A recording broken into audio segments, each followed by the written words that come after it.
नादिन सिंध काबीना साल 2025 ऐं 26 लाइ कणक पॉलिसी जी मंज़ूरी ॾेई छॾी आहे। सिंध काबीना तरफ़ां कणक जी पॉलिसी तहत अटे जे अघ में इस्तेकाम रोकण जो फ़ैसिलो कयो वियो आहे।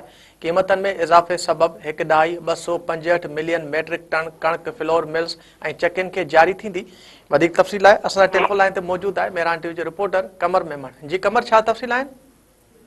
जी बिल्कुल, सिंध काबीना जो इजलास वॾे वज़ीर सैयद मुराद अली शाह जी सदारत जारी आहे, जंहिंमें अहम फ़ैसिला कया विया आहिनि। सिंध काबीना जेको आहे कणक जारी करण जी जेका पॉलिसी आहे उनजी मंज़ूरी ॾिनी आहे, जंहिं तहत हिकु ॾहाई 265 मिलियन मैट्रिक टन जी कणक जेका आहे फ्लोर मिल्स ऐं अटे जे चकियुनि खे जेको आहे जारी कई वेंदी। उनजो रेट जेको आहे 9,500 रुपया फी 100 किलोग्राम बोरी जेका रखी वई आहे। इनखे अलावा तव्हांखे ॿुधाईंदो हलां त सिंध काबीना सखर ऐं लाड़काणे डिवीजन में अमन अमान जी बहाली, रियासती रेट क़ाइमु करण ऐं कचे जे इलाइक़े में समाजी ऐं इक़्तिसादी तरक़ी जी फ़रोग़ लाइ धाड़ियुनि खे हथियार फिटा करण जी जेका पॉलिसी आहे उनजी मंज़ूरी ॾिनी आहे, जंहिं तहत हथियार फिटा कंदड़ जेके आहिनि उन्हनि जे ख़ानदाननि खे मुआशी तहफ़ुज़, तालीम, सिहत, हिफ़ाज़त ऐं पेशावराना तरबियत फ़राहम कई वेंदी। उनखे अलावा कचे जे इलाइक़नि में जेको आहे स्कूल, सिहत ऐं ॿिया तरक़ियाती मनसूबा पिणु शुरू कया वेंदा।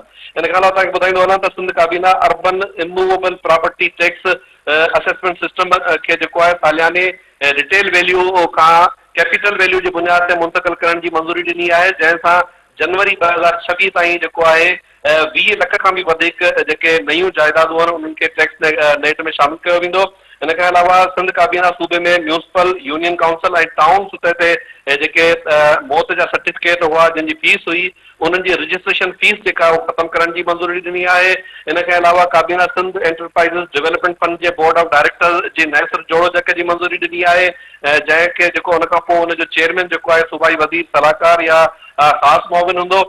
काबीना पारां इंफॉर्मेशन टेक्नोलॉजी कंपनी बोर्ड जे नए सिर जोड़ो जक जी मंज़ूरी ॾिनी वई आहे। इनखां अलावा सिंध सीनियर सिटीज़न्स काउंसिल जे टे मुदे जी जेका आहे उनजी बि जोड़ जक जी मंज़ूरी ॾिनी वई आहे।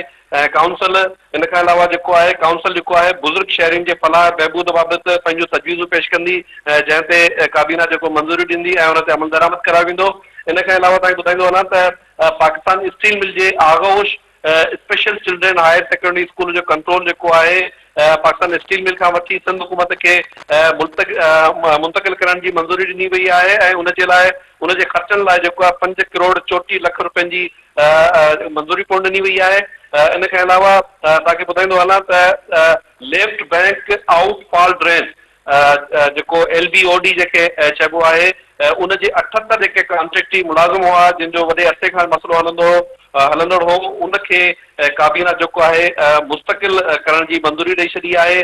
इनखे अलावा काबीना इजलास में फ़िज़ाई आलूदगी ऐं सिहत अमा जे तहफ़ुज़ लाइ ट्रायर पायरोलिसिस प्लांट्स जे ऑपरेशन ते बि मुकमल पाबंदी लॻाई वई आहे। इनखां अलावा तव्हांखे ॿुधाईंदो हलां त काबीना इजलास दौरान सूबाई वज़ीर सईद नासिर हुसैन शाह IBS सखर जे मुलाज़िमनि जो मसइलो उथारियो।